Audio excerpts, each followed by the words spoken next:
everybody, this is Arvind. In this video I shall explain to you difference between culpable homicide and murder.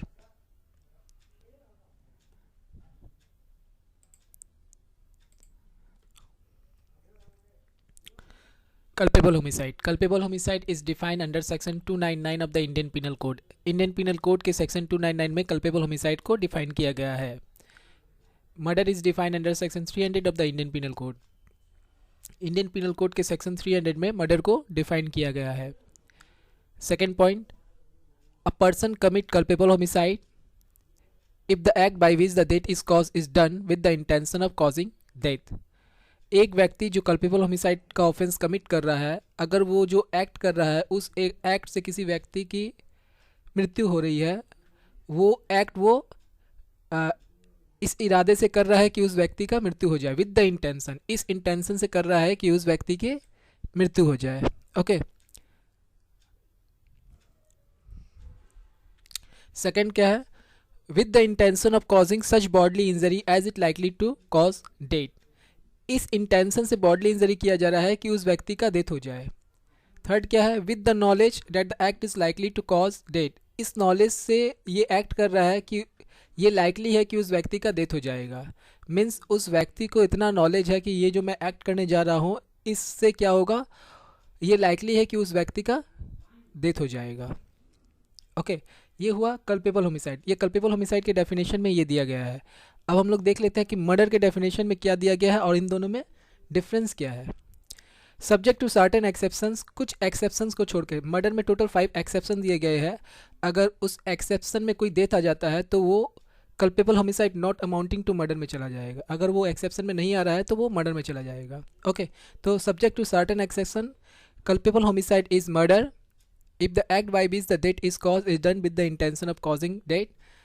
कुछ exception को छोड़कर अगर कोई death हो रहा है और वो डेथ उस एक्ट से हो रहा है, इस इंटेंशन से हो रहा है कि अगला का डेथ हो जाए. ये जो व्यक्ति मार रहा है किसी को, वो इस इरादे से मार रहा है कि उस व्यक्ति का डेथ हो जाए. और ये जो डेथ हो रहा है वो जो मर्डर में 5 एक्सेप्शन दिया गया है उस एक्सेप्शन में नहीं पड़ रहा है. तो पहला डिफरेंस क्या है, ये है. लेकिन कल्पेबल होमिसाइड में ये एक्सेप्शन के वाली बात बताया नहीं गया था. ओके. नेक्स्ट देख लेते हैं. With the intention of causing such bodily injury as the offender knows to be likely to cause the death of the person to whom the harm is caused. इस इंटेंशन से bodily injury किया जा रहा है कि offender ये जान रहा है कि मैं ये जो बॉडली इंजरी कर रहा हूँ ये लाइकली है कि उससे क्या होगा, जिस व्यक्ति को बॉडली इंजरी कर रहा है उस व्यक्ति का डेथ हो जाएगा. ओके. तो यहाँ पर ऑफेंडर ये जान रहा है कि मैं जो ये इंजरी दूंगा इसको, इस इंजरी से वो व्यक्ति का डेथ हो जाएगा. लेकिन कल्पेबल होमिसाइड में ऐसी कोई भी बातें नहीं लिखा गया था. उसमें क्या था? With the intention of causing such bodily injury as it likely to causes. इस इंटेंशन से बॉडली इंजरी कर रहा है जैसे कि उस व्यक्ति का डेथ हो जाए. लेकिन यहाँ ऑफेंडर ये जान रहा है कि मैं अगर इस व्यक्ति को मारूंगा, इस जगह पे मारूंगा तो उस व्यक्ति का डेथ हो जाएगा. डिफरेंस ये है. सी में क्या दिया गया है देख लेते हैं. With the intention of causing bodily injury to any person and the bodily injury intended to be inflicted is sufficient in the ordinary course of nature to cause death. With the intention of causing bodily injury, इस intention से bodily injury किया जा रहा है किसी भी व्यक्ति को, और ये जो बॉडली इंजरी है ये सफिशिएंट है in the ordinary course of nature to cause death. कि अगर इस तरह से चोट दिया जाएगा तो उस व्यक्ति का डेथ हो जाएगा. मीन्स ये जो इंजरी है ये सफिशिएंट है ऑर्डिनरी कोर्स ऑफ नेचर में कि जैसे कि उस व्यक्ति का डेथ हो जाएगा. ओके.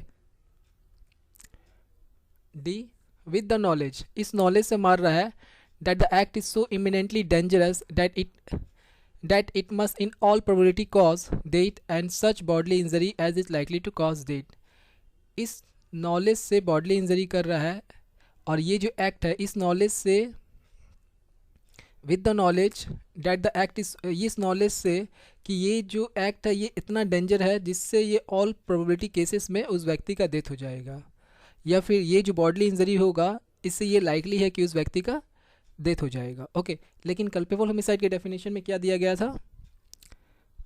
विद द नॉलेज, इस नॉलेज से, with the knowledge that the act is likely to cause death, उसके पास नॉलेज है कि अगर मैं इस तरह का एक्ट करूँगा तो उस व्यक्ति का डेथ हो जाएगा। लेकिन मर्डर के डेफिनेशन में क्या दिया गया है, with the knowledge that the act is so imminently dangerous, ये नॉलेज है कि ये जो एक्ट मैं करने जा रहा हूँ ये इतना डेंजर है कि ऑल प्रोबेबिलिटी केसेस में उस व्यक्ति का डेथ हो जाएगा।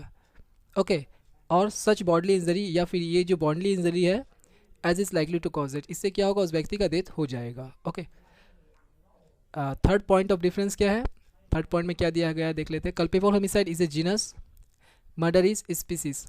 कल्पेबल होमिसाइड क्या है, जीनस है, और मर्डर क्या है, स्पीसीज है। तो मान लीजिए कल्पेबल होमिसाइड क्या है, एक फ्रूट है, फ्रूट में तो वैरायटी ऑफ फ्रूट आते हैं, और मर्डर क्या है, फ्रूट का एक पार्ट है। मान लीजिए मर्डर जो है वो एप्पल है। ओके तो all murders are culpable homicide, जितने भी मर्डर है वो कल्पेबल होमिसाइड हो सकते हैं, लेकिन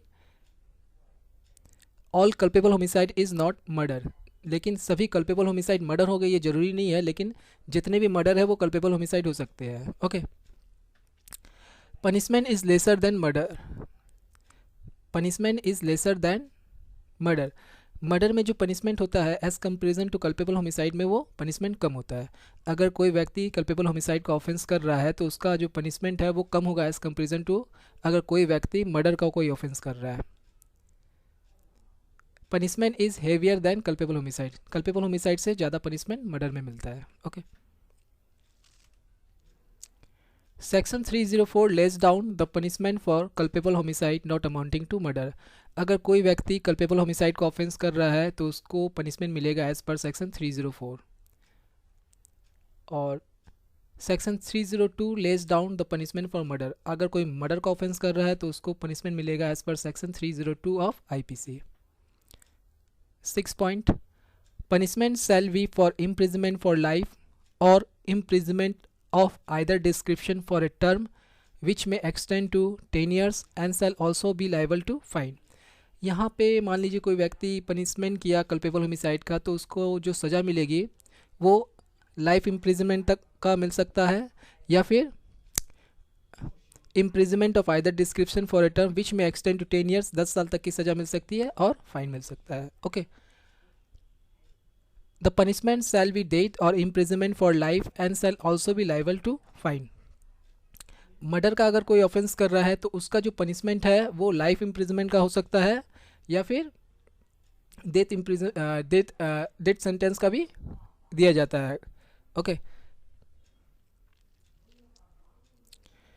देर is no such compulsory rule और constitutional provision in pardoning the other punishment, यहाँ पे जो पनिशमेंट मिलता है कल्पेबल होमिसाइड में जो पनिशमेंट मिलता है उसे पार्डन नहीं किया जाता, उसे क्षमा नहीं किया जाता है। लेकिन the president of India has pardoning power, the power to pardon और to lessen the death sentence to imprisonment of life etcetera. The president of India should give final order for the execution of the death sentence. लेकिन अगर कोई murder का offence करता है तो in that case president of India का ये power है कि उसका जो डेथ सेंटेंस को वो लाइफ इम्प्रिजन में कन्वर्ट कर दें। अगर कोई व्यक्ति है जिन्होंने मर्डर किया है, अब मर्डर करने के बाद उसको जो सज़ा मिली है वो डेथ सेंटेंस का मिला है, तो इन डैट केस वो व्यक्ति क्या कर सकता है, प्रेसिडेंट ऑफ इंडिया को एक लेटर लिख सकता है, उसमें क्या वो क्षमा मांग सकता है कि मेरा जो पनिशमेंट मुझे मिला है जो डेथ सेंटेंस का, आप उसे लाइफ इम्प्रिजन में कन्वर्ट कर देना। तो कभी कभी जो होता है प्रेसिडेंट ऑफ इंडिया ये कर देते हैं, तो इसमें पावर दिया गया है, प्रेसिडेंट ऑफ इंडिया को पार्डनिंग पावर दिया गया है।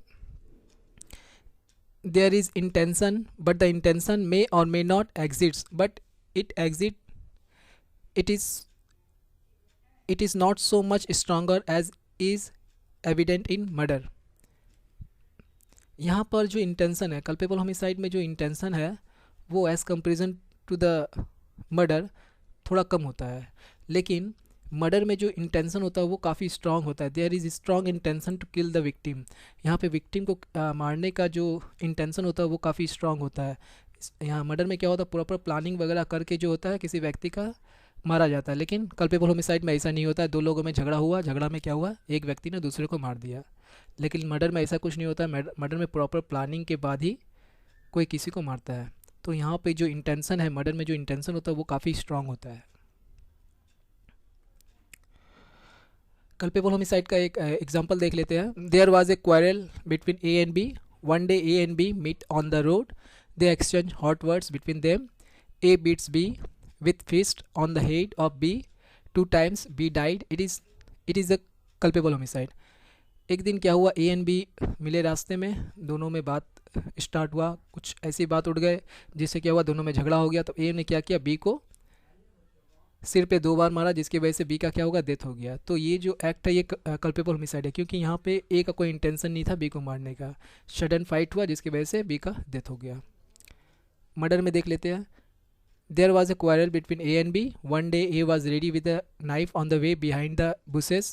As soon as B came on that road, passing the bushes, A attacked B and stabbed with his knife several times.